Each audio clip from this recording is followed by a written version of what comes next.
Let's talk about the 1000. All right. Let's talk about it. Get up there. Get that mic All up right. there. Here we go. 1, 2. We're good. All right. I'm a little hoarse too and very tired. Like 5 days of just running and politicking, I guess. You know, trying to promote this thing. Politicking? What does that mean? You're competing? You're running for office? You're trying to get convention have you been to, Sanford? The Republican convention was yesterday, actually. Really? Yeah, we're You're starting a new chapter. You know, they already got like 5 or 6 different chapters. Anyway, but we. Keep going.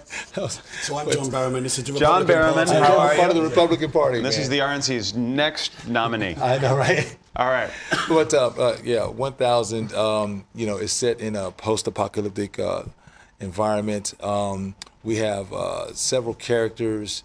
We're very influenced by the genres of you know, supernatural, and we have a lot of influences from animation, like anime such as Samurai Champloo, Afro Samurai. Oh, wow. Bleach. Yeah. So we're pretty influenced by, you know, different cultures as far as urban culture and this Eastern culture. And yeah, I mean, if you are a fan of Blade Runner, Supernatural, Ninja Scroll, I think is kind of a nice little, you know, play in there as well.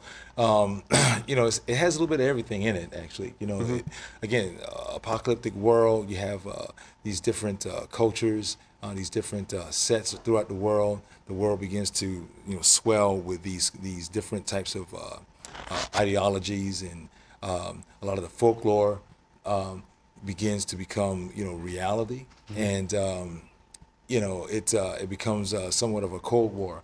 And this Cold War, basically, you know, it's spread throughout the entire world, and you have these characters who are what they call agents, who basically try to keep control. There's one particular agent. His name is Dragon Son.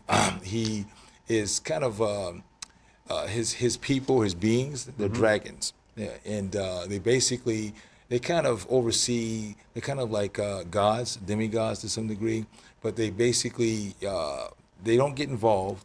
But they just make sure that, you know, there's still a balance. But the balance, again, you know, there's a tilt, and he is being blamed for something that causes this tilt, that causes this anarchy or this Cold War. He's then hurled down, not necessarily hurled down, but then he's somewhat punished, becomes a human. In this world, the humans are basically they're the lowest form at this point. You know, Dude, this sounds primed and ready for the RZA to direct as a movie. Like, seriously. Let's call him up right now. I think. Do you have his number? I actually have. No, I don't. If you could put him I got on, a few numbers, but not his. If you could put him on speaker, you have Ghostface. You don't have the Some of the Woo guys. Can we get Inspector Deck in here? Is he out there waiting? He's right there, actually. Yeah. Come on in, man. No, stay. Just Deck, stay come there. on, no, Stay dude, over there. please. No. My time right now. Sanford, But, how long have you yeah. been kicking around this idea? Oh man, honestly, for about 20 years, man. You know. Really? Really. It's evolved over the years, of course. I had a dear friend of mine that passed away.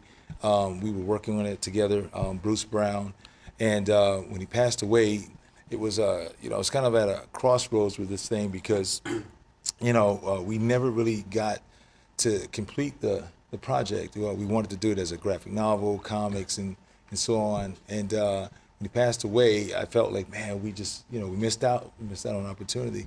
So, you know, I felt like I needed to do something. I put together a one-shot book, small, you know, 20-page comic that basically had the premise of the story, some stuff that we did together, and I just printed it. I funded it, did everything I needed to do to get it produced, and brought it to Comic-Con.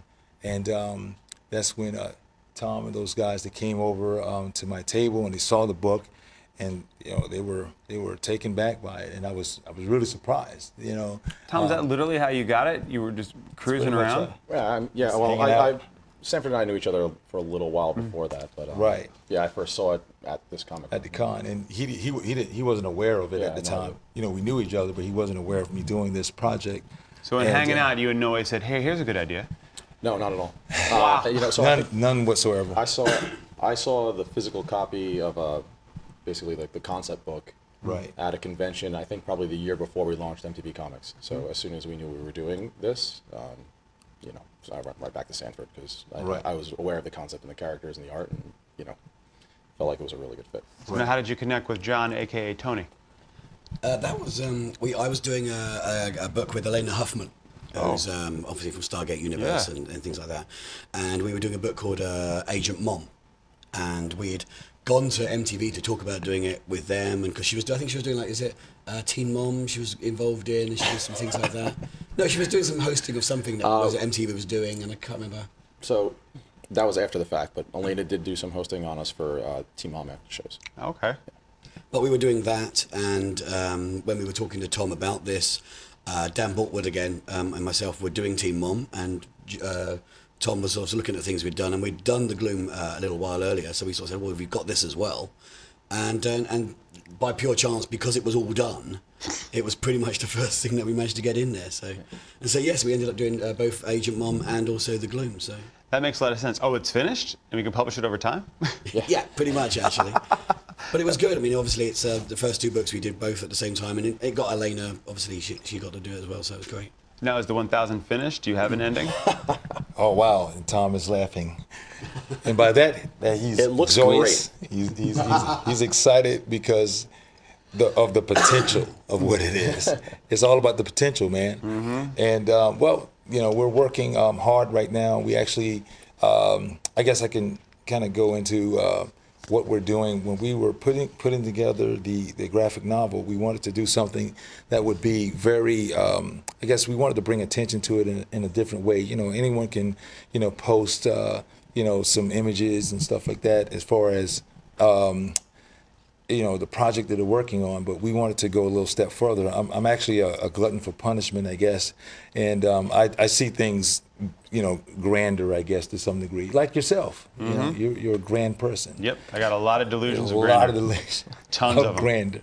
But I thought of the idea of doing something like an animated trailer, to promote the graphic novel. And we did something. It was a little quick presentation, I think, at New York Comic Con. Got a great reception from it.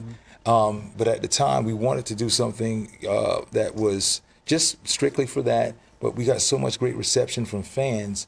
Later on, I started thinking, it might be kind of interesting to do something a little, I guess, more involved. Maybe do a couple of short episodes or something like that. Got more and more feedback from people as we went to do it. And shortly after that, I started thinking about, we need to find a way to get this out there to the public. I put together a pretty cool, awesome, small, talented team of creators and animators. And, meanwhile, we have this Kickstarter thing, in the peripheral. I see many creators, going about the Kickstarter way, and I said, you know what, this might be a cool opportunity here.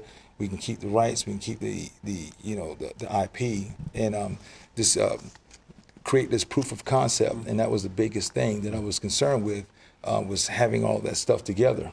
I'm sorry, it's just the voice is just slowly drifting here, We're man. in fact fascinated to see how guttural both of you two can get over time. How's the web changed the game for comics and writing comics? Right. And drawing comics? Wow. Well, again, just what we're doing right now with this Kickstarter opportunity, it's, just at this convention, so many people have heard of what we're doing, and they're, being great supporters and super enthusiastic. I had a fan, if I was thinking about it, I would bring it over here. He created one of the weapons that we have from the book. He created it and gave it to me, simply because he saw the characters online. He saw what we were doing. He saw our project from the Kickstarter site, and he was just totally, I guess he was enthused and created this incredible weapon, and I had fans at my table posing with it and, doing all these cool things. And it's functional. And it's functional. I'm not sure how to react to that, but that sounds... I think the best thing about the digital, the fact that everything's moving into this, is it makes everything far more accessible. Yeah. Because, we used to have people contacting us who just, because the thing with comics is, you kind of think, oh, anyone can read a comic, but you can't. You can only buy a comic if you retail a set, it picks it up in advance, which means that a lot of small press comics, unless the person who owns the comic store bought it, you can't buy it. And we've had people repeatedly come back to us with other books we've done for like Hopefuls or things like that, where they've gone, we can't get hold of this. But with The Gloom, it was weekly on MTV and it was free. So anyone could read it, anyone could pick it up whenever they wanted to. You could come in 2 issues down and go back and read it again. And it was brilliant because suddenly you had this massive audience that was just getting it there and then when they wanted it. Right. So and it's good now that they can obviously get it as a big collective thing, but there's still the aspect that the web, it's still there, it's available, and it's there forever, so to speak. That's really great, and thank you guys for being part of MTV Comics. It's just cool that we've got comics. It's just great. We're so into it, especially MTV Geek. We're just big fans. Here's something else. We have me talking with Corey Taylor from Slipknot and Stone Sour about something he's written. It's all encompassing.